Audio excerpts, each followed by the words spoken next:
12, 24 आणि 18 या तिघांचा लसावी काढावा लागेल. लसावीसाठी आपण बघायचं त्याच्याकडे की किमान याला तिन्ही संख्यांना 2 ने तरी भाग जातो. तर या ठिकाणी बेसकम 12, बे 13 24 म्हणजे निम्मे केले आणि बे 9 18. आता ज्यावेळेस आपण 6 आणि 9 कडे बघतो तर आपल्याला दिसून येतं की 6 आणि 9 ला 3 ने भाग जातो. म्हणून या ठिकाणी किमान 2 संख्यांना तरी एका विशिष्ट संख्येने भाग गेला पाहिजे. जसं की इथं 3 ने जातो. 3 दोन्ही 6 आणि इथं 3 3 9 हे जात नाही म्हणून याला जैसे ते ड्रॅग करायचे खाली. आता 2 3 13 आलेले आहे. या तिन्ही संख्याला कोणत्याही एका विशिष्ट संख्येने भाग जात नाही, ना की 2 संख्यांना. म्हणून आपण या ठिकाणी डायरेक्टली आन्सर काढायचं व्हर्टिकल आणि होरिझॉन्टल. म्हणून एलसीएम बरोबर काय येतं 2 गुणिले किती 3 गुणिले 2 गुणिले 13 गुणिले 3. हा जो गुणाकार केला की तुमचा एलसीएम निघून जाणार आहे. कसा बघा 32 6 साइन दुनी 12 12 गुणिले किती 13 गुणिले किती 3. आता या ठिकाणी आपण करू शकतो 13 दोन्ही 24 2 आले आजचे 13 एका 13 13 2 किती 15 156 आले आणि गुणिले पुन्हा 3 जर केले तर 3 सकम 18 3 सकम 18 1 3 5 15 ने किती 16 पुन्हा 1 3 1 3 आणि 1 किती 4 468 झालेले आहे.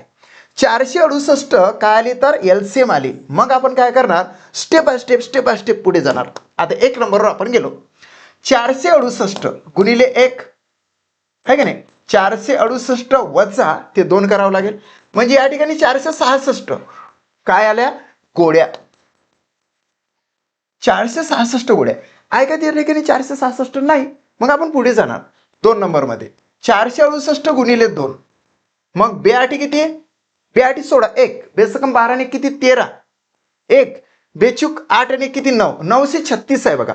936 वजा 2 म्हणजे या ठिकाणी येतात 934 934 गोड्याची संख्या 938 आहे. मात्र मॅच होत नाही म्हणून आपण पुढे जाणार 468 गुणिले 3 3 8 किती 24 2 आले आजचे 3 सकम 18 18 आणि 2 किती होते 20 पुन्हा 2 हातचे येतात 3 चूक 12 12 आणि 2 किती 14 1404 आले 1404 वजा 2 म्हणजे 1402 येतं. 1402 गोळ्यांची संख्या मॅच होतच नाही.